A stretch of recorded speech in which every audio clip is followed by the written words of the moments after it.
Bom dia a todos. Nesta quinta-feira, o vereador Eduardo Borgo, do Novo, entrega a moção de aplausos ao Dr. José Eduardo Bergami Antunes, pelos relevantes serviços prestados à coletividade.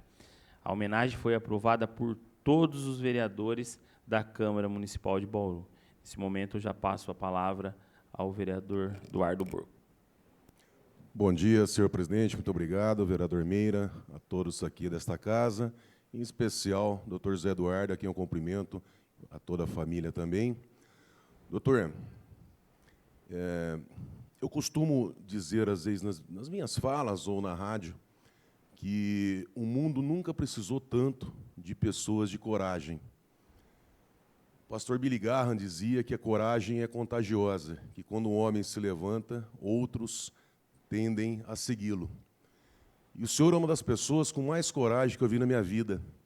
Falo isso de coração aberto, fui paciente do senhor, minha esposa também, como centenas de pessoas que hoje estão vivas graças à coragem do senhor.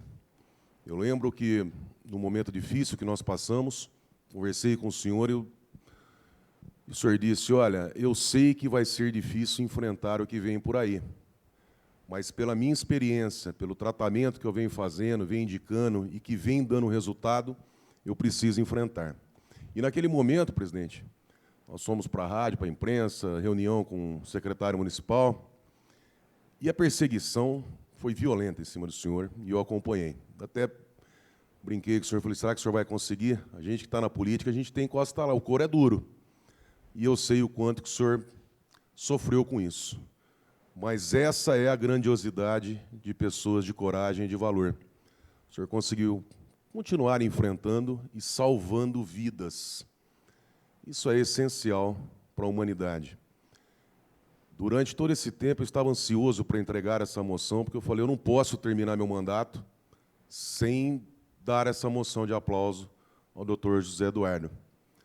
Nós sabemos, eu acompanhei, apesar de não ser médico, mas eu digo que o advogado acaba sendo um pouco de tudo, porque ele tem que estudar, às vezes, para defender o cliente, ele acaba entendendo um pouco de tudo. Além do que, estamos, né, vereador, na Comissão de Saúde, e nós acompanhamos a importância do seu trabalho.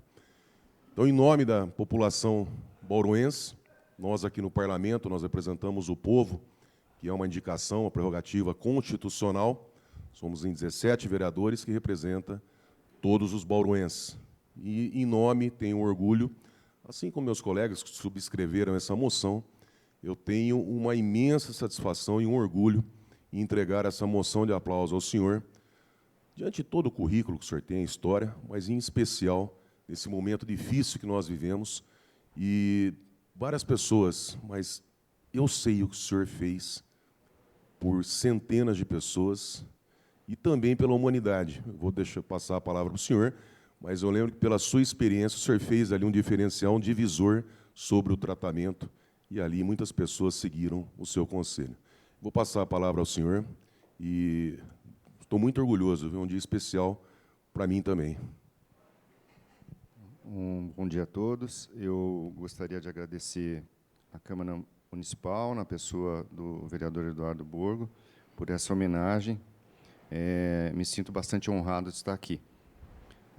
Vou só reforçar um pouquinho das coisas que eu fiz na minha vida profissional. Então, meu nome é José Eduardo Bergami Antunes, eu tenho 62 anos, formei em 1985, fiz a faculdade da Santa Casa de São Paulo, 6 anos, depois mais 4 anos de residência médica, e me dediquei à pneumologia e à medicina intensiva. Eu lembro que o meu primeiro plantão, que eu fiquei numa UTI, sozinho, com um respirador, com ventilação mecânica, responsável por uma UTI, foi em 1990. Quer dizer, eu demorei pelo menos 4 anos para poder assumir um plantão, né? Para você poder ter a capacidade de mexer numa ventilação mecânica, adaptar o respirador. Naquela época, os ventiladores estavam começando a ser microprocessados. Então, foi um contínuo aprendizado. A evolução desses aparelhos se deve muito aos brasileiros. Nós temos dois principais, que são grandes pesquisadores da USP, né? E nós conseguimos chegar a uma situação de conhecimento técnico revolucionário, tá? E eu gostaria que eu trouxe 3 slides aqui para a gente contextualizar um pouco das coisas que aconteceram naquela época, e eu gostaria sempre de falar na primeira pessoa do plural, nós. Nós, eu não quero atacar ninguém, não quero dar dedo para ninguém, eu acho que vamos falar no termo coletivo. Se deu alguma coisa errada, a culpa somos de todos nós. Não queremos caçar ninguém, acusar ninguém. Eu acho que nós temos que nos preparar para uma futura situação semelhante. E o mais importante disso é a união. Se não houver a união e a soma de forças, nós vamos obter o mesmo resultado da pandemia. E nosso resultado, vamos ser sinceros, nosso resultado no Brasil não foi bom. Nós poderíamos ser melhores, nós tínhamos recursos, tínhamos hospitais, uma classe médica bem treinada, tínhamos pessoas capacitadas, mas a situação de verdadeiro... como se fosse uma torre de Babel, né? Houve uma descentralização das decisões, né? Não vou entrar em mérito, e cada um fez do jeito que achava, né? Então, como se pessoas não falassem a mesma língua, porque discutir um caso não é brigar. Discutir o caso ou discutir conduta é uma situação acima da briga, mas a gente viu briga. Então, no dia 13 de março de 2020, eu estava em São Paulo, num curso, eram 2 dias de curso, e foi quando apareceu o primeiro caso de Covid constatado, e a briga já começou lá. O pessoal da organização do curso, que era um curso de fibrose pulmonar, eles queriam, uma turma queria que cancelasse o curso, todo mundo fosse embora, e outra queria continuar. E ali, já dentro da própria sociedade brasileira e paulista, já teve briga. E briga mesmo. Então, já se mostrando do que iria acontecer, tá? Então, eu até estava citando o que eu gostaria de falar, como recordar é viver. Eu preparei 3 slides para contextualizar, porque hoje a gente conhece melhor a doença, a fisiopatologia, como ela age, todas as coisas que causam. Mas, naquela época, a gente não sabia nada. Hoje, você atravessa a rua, você entra numa farmácia, tem um teste, que você tem o resultado em 15 minutos. Naquela época, a gente não tinha o teste rápido, a gente só tinha o teste de DNA. O primeiro teste que eu recebi, eu demorei 26 dias. Quando o exame chegou, o paciente já estava em casa, né? Então, a gente assim, emprestou conhecimento de outras doenças, fizemos adaptações de outros tratamentos, numa situação realmente desesperadora, tá? Outra coisa que eu esqueci de falar, eu tenho 62 anos, e, na época, eu estava para entrar na terceira idade, e eu gostaria de ressaltar uma coisa, antes de apresentação do slide. Eu não me acovardei. Eu falei, eu fiz medicina, eu sou pneumologista, eu sempre trabalhei com UTI, eu fiz 4 anos de residência, e eu falei, não, é minha missão, se eu tiver que morrer nisso, eu vou morrer. Mas eu não vou ficar em casa. Eu vou para a luta. E fui. Eu fui para a UTI, eu fui para a enfermaria, eu fui para o consultório. E eu achei que eu ia morrer. Eu sonhei que eu ia morrer. Mas eu falei que seja assim. Mas é uma responsabilidade minha. Eu não posso me negar, falar, não, eu vou ficar na minha casa. Eu vou enfrentar. Tá? Então, eu só queria colocar isso, que, tipo, eu não me neguei, então eu não posso me chamar de negacionista, porque eu não me neguei a fazer aquilo que eu sabia fazer de melhor. Ou, pelo menos, eu acho que eu sabia fazer melhor. Tá? Então, eu vou contextualizar, eu acho que... Pode ir. TV. eu peguei algumas coisas na própria mídia da época, né? Deixa eu colocar meu óculos aqui, senão onde qualquer pessoa teria acesso, tá? Os nossos governantes, eles precisavam tomar condutas. A gente não tinha conhecimento de nada, a gente estava aprendendo. E ali, aquela manchete é uma manchete sobre a abertura de covas. Então, lógico, existia uma necessidade sanitária das autoridades de tomarem conduta, mas a gente estava desorganizado. Então, nós começamos, primeiro, com todo respeito às pessoas que morreram, mas nós começamos a ir atrás dos mortos. Então, a primeira conduta que eu lembro foi abrir covas, comprar câmara frigorífica e comprar caixão. Como eu disse, é uma conduta sanitária, obrigatória.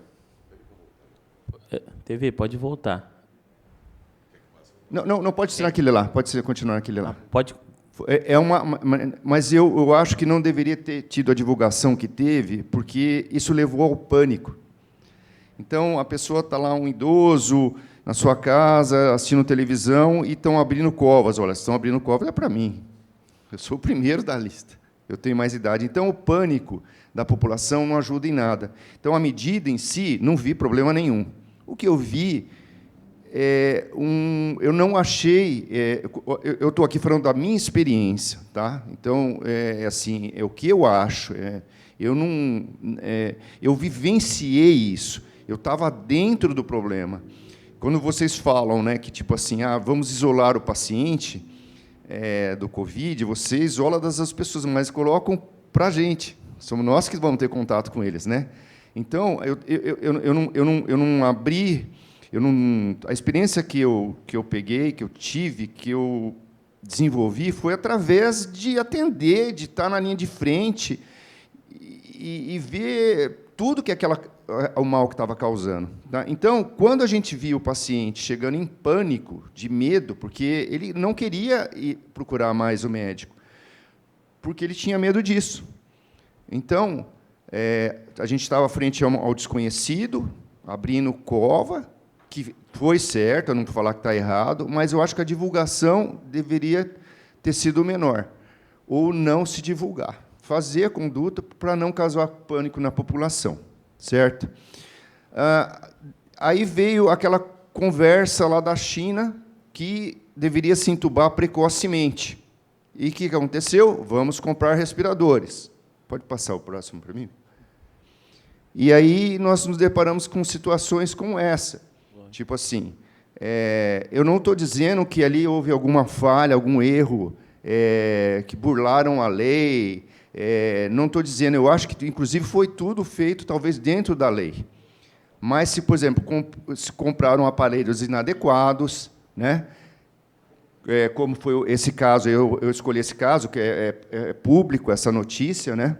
Compraram uma loja de vinhos, um aparelho que era inadequado, na verdade, não era um ventilador mecânico, era um ventilador microprocessado, mas com uma finalidade que a gente chama de CPAP. Ele é usado em UTI, mas, numa situação crítica, você não consegue ventilar com ele.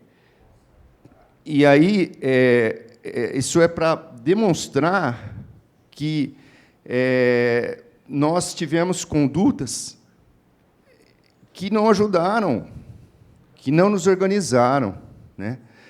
Então, parecia assim, você comprava o respirador, você conecta, entuba o paciente, conecta, regula o respirador e vai embora. Não é assim, tá? É a mesma coisa.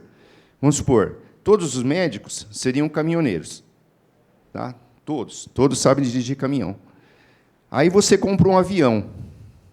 Se você colocar um caminhoneiro para pilotar um avião, não vai dar certo.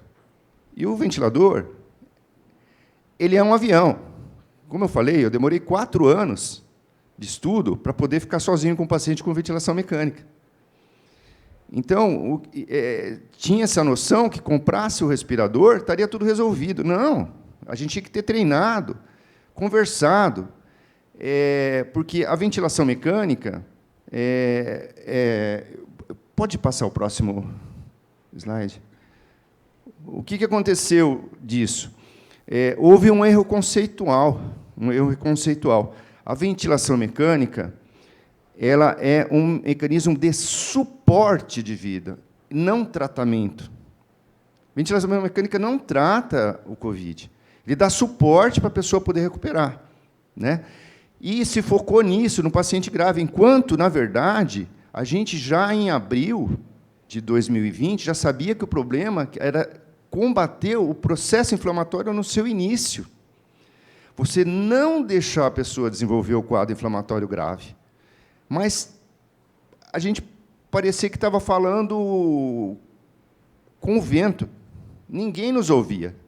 Porque a fisiopatologia foi, aos poucos, se esclarecendo, e a gente tinha sede desse conhecimento. E esse conhecimento veio, a gente conseguiu se adaptar com os medicamentos que a gente tinha, e o resultado começou rapidamente a se mostrar. E o segredo era pegar o caso no começo, você casar com o paciente a partir do primeiro dia, daquele primeiro dia da consulta, e acompanhamento diário, certo? Houve a indicação de uso do oxímetro, né, aquele aparelhinho que mede a oxigenação. O oxímetro, ele, na verdade, eu acho que ele mais atrapalhou que ajudou, porque o paciente ele já estava numa situação, muitas vezes, já com comprometimento da função respiratória, e o oxímetro mostrava ainda um valor bom. Mas, quando você mandava o paciente, pedia para ele andar um pouquinho, desabava.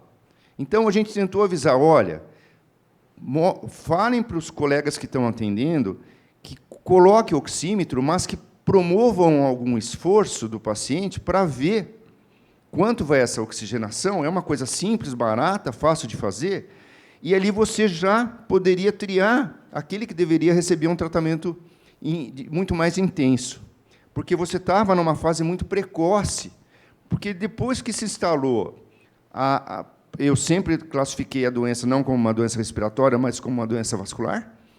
Quando se instala o processo inflamatório, isso vale para qualquer doença, é uma lei da medicina, isso é imutável. Qualquer coisa, se você pegar uma pneumonia, qualquer coisa que você, um acidentado, se você promove o atendimento rápido, o resultado é muito melhor. Não é um privilégio do COVID, vale para qualquer doença. Tá? Então, acho que nós tivemos esse resultado. 80% dos pacientes intubados foram a óbito. Isso aqui saiu na mídia, é um trabalho. Tá? Eu não trouxe o trabalho, eu preferi trazer da mídia para mostrar. Então, a média mundial foi 50%, que é alta, é muito alta, e a nossa foi de 80%.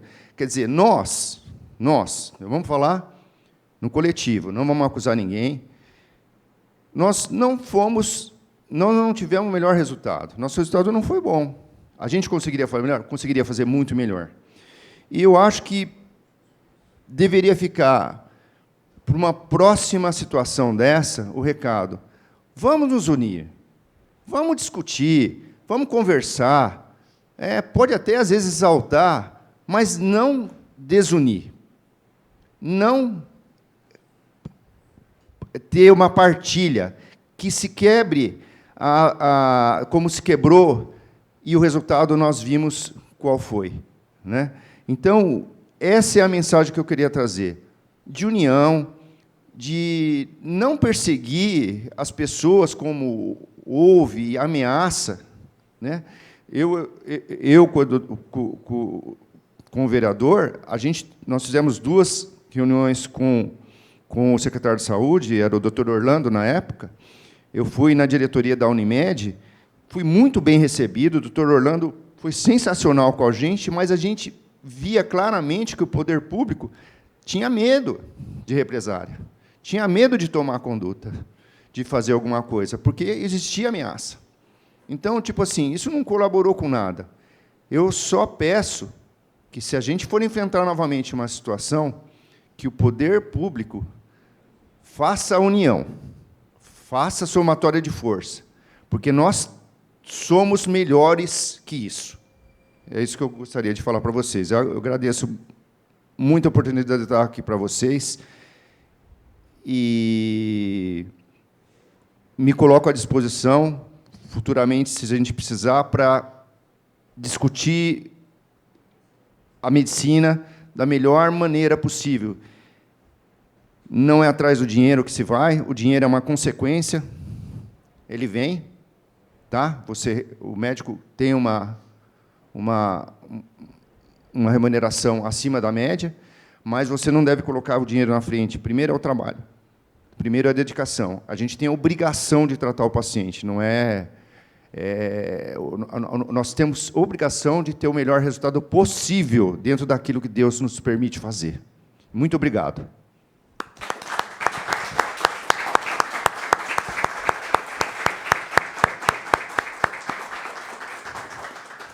Vou fazer a entrega agora, doutor.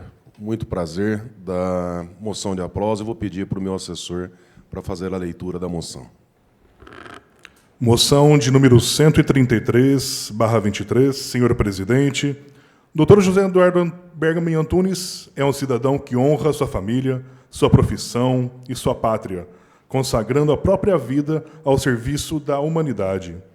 Em um dos momentos mais difíceis da história, enfrentou os desafios e adversidades impostas pelo momento para lutar por vidas, tratando de centenas de pacientes que obtiveram êxito nos tratamentos, graças à sabedoria e à coragem desse profissional que não traiu sua consciência, permanecendo firme ao juramento de Hipócrates, ao Código de Ética Médica e demais legislações pertinentes.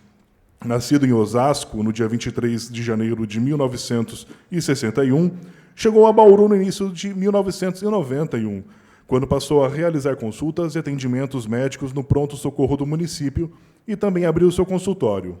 É casado com a senhora Vera Lúcia dos Santos Elias Vilela Antunes e pai de Luiz Otávio Vilela Antunes e Juliana Vilela Antunes. É graduado pela Faculdade de Ciências Médicas da Santa Casa de São Paulo em 1985. Logo em seguida, de março de 1986 a fevereiro de 1987, foi convocado como médico militar pelo Exército Brasileiro, de onde saiu rumo à residência em clínica médica na Irmandade Santa Casa de Misericórdia de São Paulo por 2 anos. Imediatamente, passou a realizar residência médica na área de pneumologia, por igual período no Hospital Heliópolis. Entre julho de 1990, quando foi aprovado em concurso público, a janeiro de 1993, compôs o time de médicos do Pronto-Socorro Municipal de Bauru e, entre setembro de 1996 e fevereiro de 2014, atuou como médico intensivista no Hospital de Reabilitação de Anomalias Crâniofaciais, HRAC Centrinho. Possui título de especialista em pneumologia e tisiologia pela Associação Médica Brasileira e Sociedade Médica de Pneumologia e Tisiologia, em 1998. Título de especialista em medicina intensiva, segundo normas estabelecidas pela AMB e Associação de Medicina Intensiva Brasileira, a AMIB, em 1994. Possui graduação em Medicina do Trabalho pela Universidade de São Francisco, em 97, e foi aprovado no ATLS e SAVC. De 2014 a 2017, somando 7 biênios, foi membro da diretoria da Sociedade Paulista de Pneumologia e Tisiologia, sendo secretário regional Bauru, Araraquara, Botucatu. Dentre suas publicações, destaca ser coautor do livro Cirurgia Crâniofacial, Malformações, da editora Revinter, com capítulo 15, Intensivismo em Cirurgia Crâniofacial. Diante disso, seria impossível juntar em tão poucas palavras todas as qualidades deste nobre cidadão. Porém, diante o poder constitucional a nós emanado através da Carta Constitucional, oferecemos esta moção de aplauso ao Dr. José Eduardo Bergami Antunes pelos relevantes serviços prestados à coletividade. Assina o vereador Luiz Eduardo Penteado Borgo, aprovado por unanimidade dos nobres vereadores, na Sala Benedito Moreira Pinto, em 9 de outubro de 2023.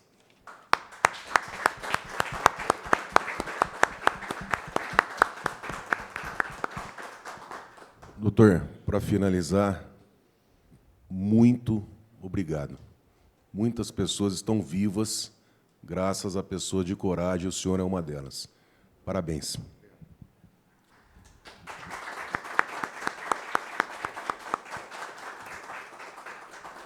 Peço que o homenageado permaneça para receber os cumprimentos dos vereadores, dos assessores aqui que fazem presente. Tá, além do vereador Coronel Meira, está aqui o assessor do vereador Borgo, assessor da presidência, assessor do Miltinho Sardinha, assessor do Marcelo Afonso, assessor do pastor Bira, assessor do Coronel Meira aqui também, minha assessoria presente.